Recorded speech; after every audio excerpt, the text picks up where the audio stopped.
Assalamualaikum warahmatullahi wabarakatuh. Selamat siang anak-anak PMR SMP Masjid Kroya program intensif. Hari ini kita bertemu kembali dalam ekstrakurikuler PMR. Walaupun kita bertemu lewat daring, tapi semoga tidak mengurangi semangat kita untuk mengikuti ekskul kita di hari ini, Sabtu 24 Oktober 2020 ya. Di sini, saya ya dengan Bu Hikmah akan membersamai kalian di ekskul ini. Sebelumnya saya ingin tahu apa kabar kalian? Semoga kalian dalam keadaan sehat ya. Nah, untuk PMR kita hari ini, kita akan membahas mengenai apa ya, kira-kira kalau ada gambar hati yang di sini ada selangnya, kira-kira kita mau bahas apa yo? Ada yang tahu? Iya, betul sekali. Kita akan membahas mengenai donor darah ya, donor darah sukarela. Sukarela tuh artinya ikhlas tanpa meminta balasan kayak gitu. Ya, gimana sih maksudnya? Oke, yang akan kita bahas ada beberapa. Yang pertama mengenai pengertian donor darah, lalu jenis-jenis golongan darah dan fungsinya. Selanjutnya ada syarat calon pendonor. Dan keempat, manfaat donor darah. Kelima, prosedur melakukan donor darah. Dan yang terakhir ada mitos seputar donor darah. Wah, ternyata donor darah itu ada mitosnya juga ya. Nah, supaya kalian tahu ya, untuk menambah ilmu kalian, silakan simak video ini sampai akhir ya, supaya kalian dapat informasi yang utuh ya, tidak separuh-separuh. Oke, langsung aja kita ke pengertian donor darah. Apa sih donor darah itu? Nah, donor darah itu beda ya dengan transfusi darah. Kalau donor darah itu adalah kegiatan menyumbangkan darah untuk tujuan transfusi darah. Jadi beda ya antara donor darah sama transfusi.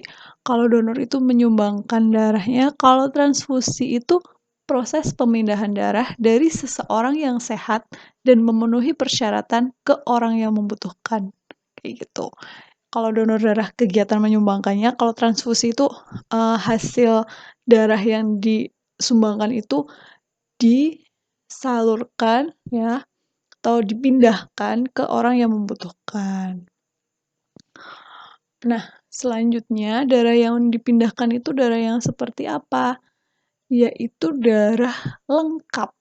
Nah, darah yang lengkap itu adalah darah yang mengandung seluruh komponen darah. Lalu komponen darah itu apa sih?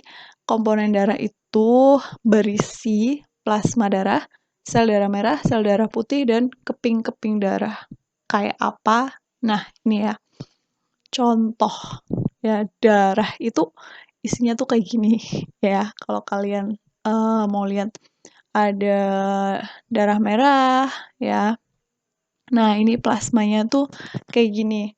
Plasmanya tuh sebetulnya adalah komponen darah yang berbentuk cairan bening. Jadi plasma darah itu terbentuk dari campuran air, lemak, protein, dan berbagai nutrisi. Kalau kalian dalam pelajaran IPA, kalian akan pelajari ini ya, entah udah atau belum. Nah, dari informasi yang Bu Guru himpun dari hermatologi.org, selain plasma darah, itu juga ada yang namanya sel darah merah ya. Sel darah merah itu atau disebut juga eritrosit itu memiliki dua fungsi. Yang pertama itu membawa oksigen ke seluruh tubuh dan membawa karbon dioksida ke paru-paru. Nah, sel darah merah itu bentuknya bulat dan cekung di tengahnya. Ini ya, kayak permen kis yang rasa cherry tuh ya, sel darah merah. Nah, eritrosit itu biasanya mengandung protein yang biasa disebut hemoglobin atau Hb. Nah, Hb-nya itu yang berfungsi membuat darahnya itu berwarna merah. Nah, Hb itu fungsinya untuk membawa oksigen dan sebagian karbon dioksida, kayak gitu. Lalu selain itu juga ada yang namanya sel darah putih. Nah, ini namanya sel darah putih, contohnya ini gambarnya ya. Sel darah putih itu nama lainnya adalah leukosit. Ini fungsinya sebagai pelindung tubuh dari berbagai macam infeksi. Kalau diibaratkan kehidupan manusia, sel darah putih itu adalah tentaranya ya. Jadi dia akan melindungi tubuh dari segala infeksi yang menyerang dalam tubuh. Selain itu juga ada keping darah ya. Dalam komponen darah itu ada keping darah. Nah, keping darah itu ukurannya paling kecil ya di antara yang lain. Atau nama lain dari keping darah itu adalah trombosit ya. Trombosit itu beda antara dengan sel darah dan sel darah merah dan putih. Trombosit itu merupakan fragmen sel yang berukuran kecil, tapi fungsinya itu sangat penting ya. Di sini untuk pembekuan darah jika terjadi luka kayak gitu. Itu ya sekilas mengenai komponen darah. Jadi yang dipindahkan dalam kegiatan donor darah ini adalah komponen darah lengkap ya. Selanjutnya ada mengenai donor darah, perbedaan antara donor darah sukarela dengan donor darah pengganti. Bedanya kalau sukarela itu menyumbangkan darah secara sukarela tanpa tahu darahnya itu nanti akan diberikan kepada siapa. Tapi kalau donor darah pengganti biasanya menyumbangkannya itu pada seseorang yang si pendonor ini tahu kepada siapa sih darah itu diberikan, kayak gitu. Kita lanjutkan ya. Yang kedua ada jenis golongan darah. Nah, golongan darah kalau kalian tahu itu ada 4 jenis ya, berdasarkan aglutinogennya yang atau antigennya yang ada di dalam sel darah merah. Itu ada golongan darah A, B, AB, dan O. Nah, lalu ada agglutinin atau antibodi. Ini ada di dalam serum atau plasma darah. Itu ada anti B, terus ada anti A ya. Lalu kalau dalam golongan darah O itu ada anti B dan anti A kayak gitu. Kalau ini ada genotip, kalian bisa lihat sendiri di sini ya. Dan juga namanya nanti jadi golongan darahnya A, B, AB, dan O kayak gitu. Nah, lalu fungsi darah itu sebetulnya ada beberapa ya. Yang pertama, mengangkut oksigen dari paru-paru ke sel-sel tubuh. Lalu juga mengangkut karbon dioksida dari sel-sel tubuh ke paru-paru untuk dikeluarkan ya. Lalu juga fungsi darah itu mengganti sel-sel yang rusak.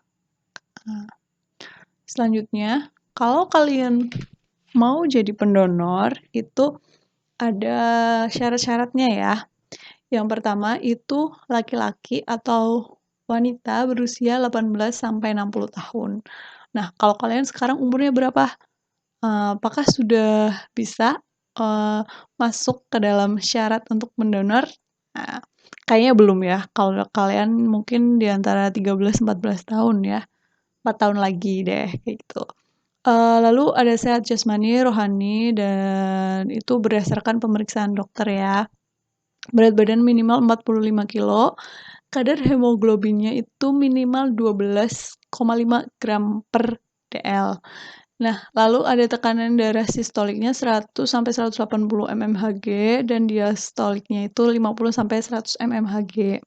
Dia tidak menderita penyakit beresiko tinggi. Penyakit beresiko tinggi itu misalnya kayak HIV, atau penyakit-penyakit lain yang bisa ditularkan melalui darah ya kayak gitu. Yang paling beresiko itu HIV, nggak boleh ya kayak gitu. Terus bagi wanita yang sedang haid, hamil, dan menyusui itu juga tidak boleh mendonorkan darah. Nanti bisa-bisa kekurangan darah ya, kayak gitu. Oke, itu ya syarat-syarat dari calon pendonor. Kalau dari umurnya kayaknya kalian belum masuk ya. Tapi semoga 4 tahun lagi kalian bisa ya masuk ke dalam syarat calon pendonor. Nah, lalu manfaat donor darah. Untuk apa sih donor darah itu dilakukan? Yang pertama, mendapat kepuasan batin. Karena darah yang disumbangkan itu dapat menyelamatkan jiwa seseorang yang membutuhkan. Lalu kesehatan kita jadi terpantau, karena kondisi kesehatan kita tuh akan diperiksa secara teratur. Jadi donor darah itu dilakukan secara teratur per 3 bulan sekali ya. Nah, jadi selama 3 bulan sekali itu kan otomatis kita kalau mau donor kan dicek dulu. Nah, hasilnya kita juga jadi tahu kondisi kesehatan kita tuh gimana, kayak gitu.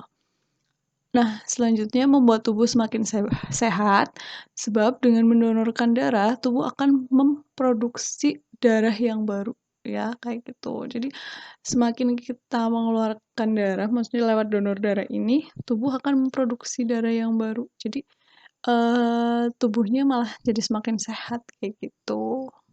Karena stok darah yang ada, ibaratnya stok darah yang ada di dalam tubuh kita tuh selalu baru, selalu diperbarui. Selanjutnya dapat bergabung dalam organisasi PMI untuk menambah relasi atau teman dan juga berperan dalam kegiatan kemanusiaan yang lain. Nah, manfaat dari donor darah selanjutnya adalah meningkatnya jumlah donor darah sukarela atau DDS. Itu akan meningkatkan nilai-nilai kesetiakawanan dan kepedulian sosial, kayak gitu. Jadi, manfaatnya itu ada di dalam rohani kita ya, dan juga dari jasmani kita, kayak gitu.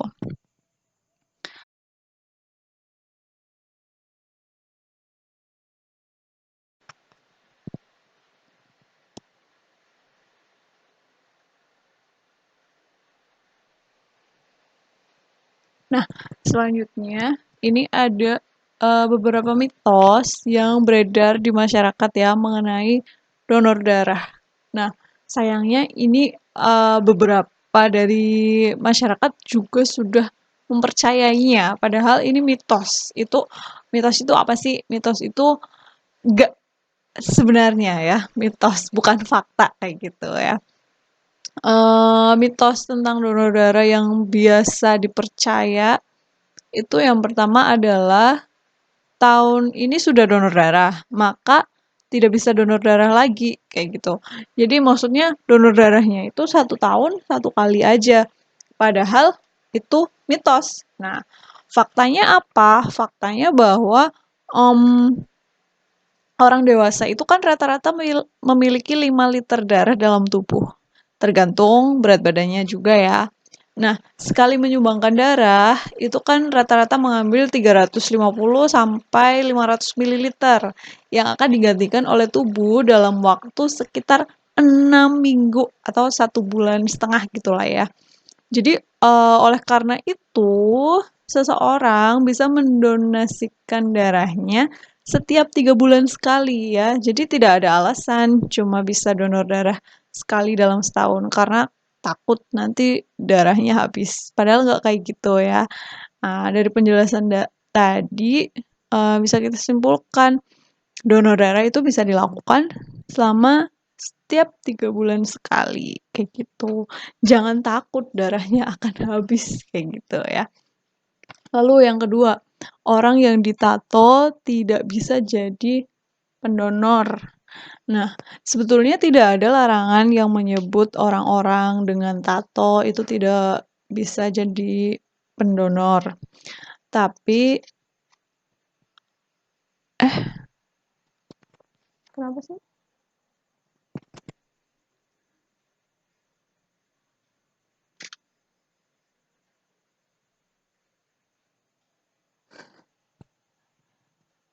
Aduh.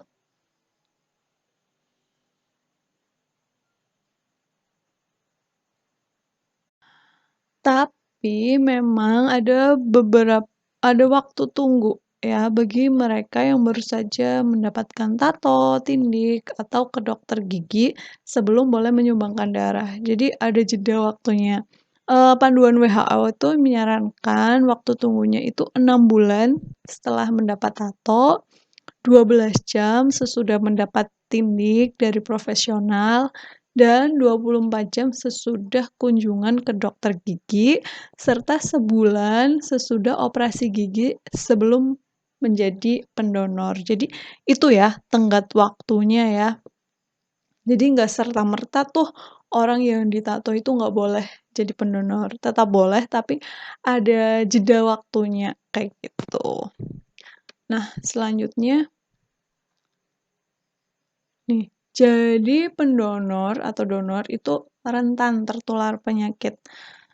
Sebetulnya pernyataan itu salah besar ya. Setiap kali digelar donor darah, lembaga seperti PMI atau Palang Merah Indonesia itu akan memastikan setiap prosedur pengambilan darah itu terjamin aman seperti menggunakan jarum sekali pakai. Jadi jarumnya itu nggak ganti-gantian dengan pendonor yang lain ya. Satu orang satu jarumnya pakai satu. Jadi, kayak penyakit seperti human immunodeficiency virus atau HIV, itu hanya bisa menyebar melalui transmisi langsung, sehingga, membutuhkan jarum baru dan masih steril agar tetap aman. Jadi, nggak akan insya Allah tuh, nggak akan serta-merta tertular penyakit ya, karena prosesnya ya kayak gitu tadi, pakai jarum sekali pakai, ya, kayak gitu. Lalu selanjutnya, donor darah itu menyebabkan kegemukan. Ya, ada yang takut gemuk kah? Padahal itu mitos ya, hanya mitos. Tapi faktanya menyumbangkan darah itu tidak mempengaruhi berat badan. Memang ada beberapa yang setelah menyumbangkan darah itu mengonsumsi makanannya tuh terlalu banyak ya, dan lebih dari normal. Eee, Juga terus jadi nggak senam atau nggak latihan atau nggak banyak gerak kayak gitu. Nah, hal itu otomatis ya pasti bisa jadi menyebabkan kenaikan berat badan. Jadi bukan serta-merta habis donor terus jadi gemuk kayak gitu ya, tuh. Selanjutnya, diabetes sih tidak bisa jadi donor atau orang penderita diabetes, tidak bisa jadi donor. Itu mitos ya. Faktanya bahwa orang-orang yang memiliki diabetes itu tetap bisa kok menyumbangkan darahnya, hanya dipastikan aja kondisi tubuh itu dalam keadaan fit sebelum jadi donor dan sudah berkonsultasi dengan dokter.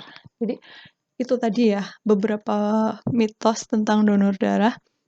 Semoga kita bisa mengikuti donor darah untuk membantu orang lain di sana. Oke, kelak, Bu Guru harap kalian kalau udah memenuhi syarat jadi pendonor, kalian, tergerak hatinya ya untuk melakukan donor darah.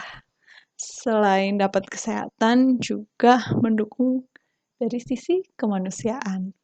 Nah, mengenai prosedur, cara melakukan donor darah, kalian bisa simak dalam video, eee, Dokter Oz Indonesia ya. Nanti Bu Guru sertakan linknya di description ya, di description kayak gitu. Nah, nih ya, prosedur melakukan donor darah. Kalau saya play di sini nanti nggak keluar suaranya, jadi nanti kalian bisa tonton, sendiri ya, jangan di-skip loh, harus tetap nonton ya. Nanti saya berikan linknya di description. Nah, ini ada quotes ya, mengenai donor darah. Apapun golongan darahnya, mereka membutuhkannya. Darah itu untuk kehidupan orang lain ya. Jadi, jangan segan-segan untuk melakukan donor darah ya, saat sudah memenuhi syarat, asalkan memenuhi syarat aja, kayak gitu. Oke, cukup sekian pertemuan kita hari ini. Semoga kita bisa bertemu kembali dalam, pertemuan selanjutnya, tapi semoga pertemuan selanjutnya sudah bisa bertemu secara langsung ya, nggak daring-daring lagi, kayak gitu. Mari kita sama-sama berdoa semoga pandemi ini segera berakhir, supaya kita bisa bertemu kembali secara langsung. Apabila ada pertanyaan, kalian bisa WA ke Bu Guru ya, melalui WhatsApp pribadi, atau di grup juga boleh deh. Selanjutnya, selamat melanjutkan aktivitas. Lalu, Bu Guru akhiri, wassalamualaikum warahmatullahi wabarakatuh.